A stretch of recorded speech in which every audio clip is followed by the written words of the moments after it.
This might be one of the funniest things you'll see. You know how the panelists on The View always seem to throw shade at celebrities who don't vibe with their progressive takes? Well, early last year, Killer Mike, the Grammy-winning rapper, appeared on their show, and things got political fast. But here's the kicker. Mike didn't just hold his own, he absolutely shut down Sunny Hostin in the most epic way possible. Trust me, you're gonna want to see how it all unfolded. Oh, and before we dive in, don't forget to hit that subscribe button for more juicy breakdowns like this. Let's get... Now, telling people not to stop dreaming. No, you cannot stop dreaming. Anything is possible. You have to. You have to keep whatever 9-year-old, 12-year-old, 15-year-old is in your head, keep that child alive. No matter what you see in the mirror, you're still that child. And your imagination has to be bigger than the room, bigger than the building, bigger than the sky, because if you keep the imagination alive, everything is possible. That's right. When you limit your imagination, nothing becomes as possible as it could be. So. Get into it.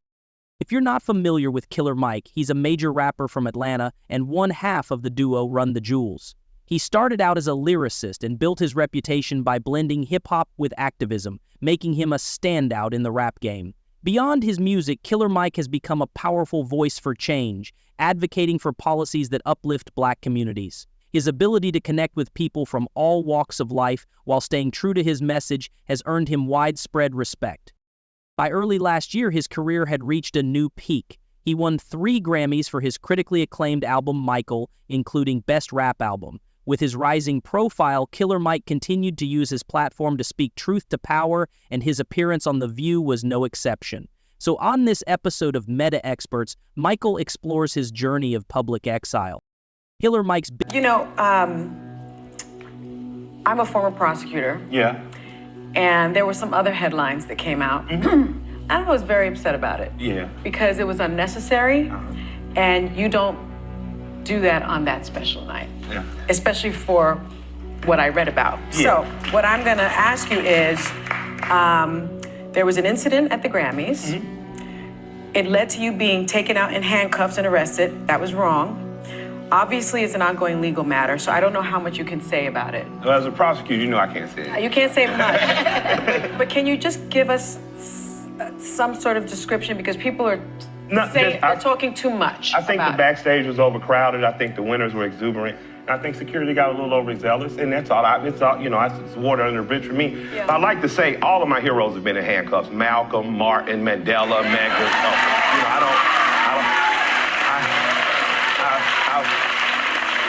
I walked out with the same dignity and respect that I walked in with. And I would implore people to just take that from it. Don't dwell on the bad stuff. And the next morning... Big night at the Grammys was a huge milestone. He won awards for Best Rap Performance and Best Rap Song, which should have made his appearance on The View a celebratory moment. But nope, it got weird. Instead of starting with congratulations, Sunny Hostin hit him with some tough questions, almost like she had a personal issue with him. What happened next was wild, and you've got to see how it all played out. Here's the backstory. Sunny brought up how Killer Mike was briefly arrested the night of the Grammys after an altercation with security backstage. Although he was released quickly, it felt like Sunny was trying to overshadow his big win by focusing on the incident.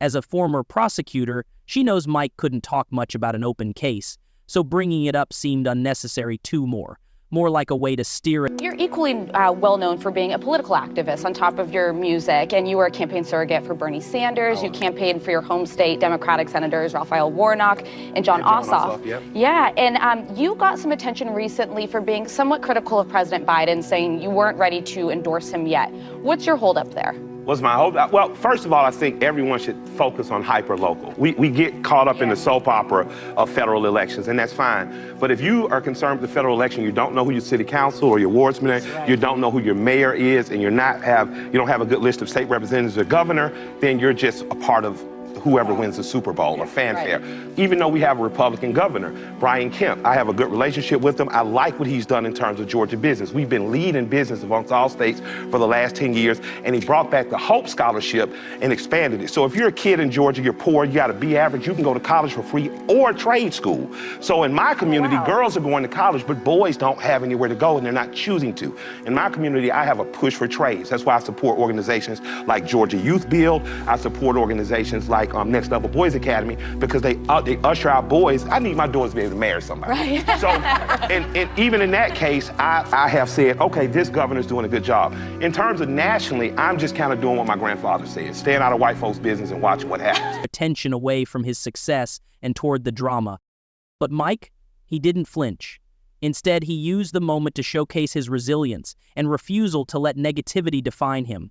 Just as things seemed to settle, the conversation took a sharp political turn. Elisa Farah chimed in with a pointed question that made the panel's real agenda crystal clear. This wasn't just an interview. It was a test of Killer Mike's ability to hold his ground, and he passed with flying colors. That question felt like a setup aimed at making Killer Mike feel bad for not endorsing Joe Biden. But Mike didn't back down. He reminded everyone of his long-standing commitment to being a force for good in Atlanta. He's all about helping his community, particularly when it comes to improving the lives of young Black Americans. In another interview, Mike shared a story that explains what drives his activism. My grandmother would take me and have me sit there, like in The Color Purple, just watching things go down. You lost me a little bit with your support of Kemp, but let me tell you this. Not support of some of Kemp. his policies. I mean, that's some misinformation. You cannot like me, but don't lie on me. I saw someone I really respect, a Black woman who's a commentator. So you don't support him, and you she like said, his policies. Well, I support Some specific ones he named. Beyond it, he's the governor of my state, so I have to be involved with him because I can't divorce myself. But let me say this. If you criticize someone, don't lie. Don't say I didn't support Abrams because I did. Don't say that I don't support Democrats because I've helped get 3 Democratic mayors elected. I've helped get 2 state representatives elected. But if someone is in the king's seat, I'm not going to not have dinner with the king on behalf of my people. I have to. Down, he recalled. I asked her, why do you do this? And she said, because this is what you're supposed to do. You're supposed to help your neighbor. That lesson stuck with him and became the foundation of his work today.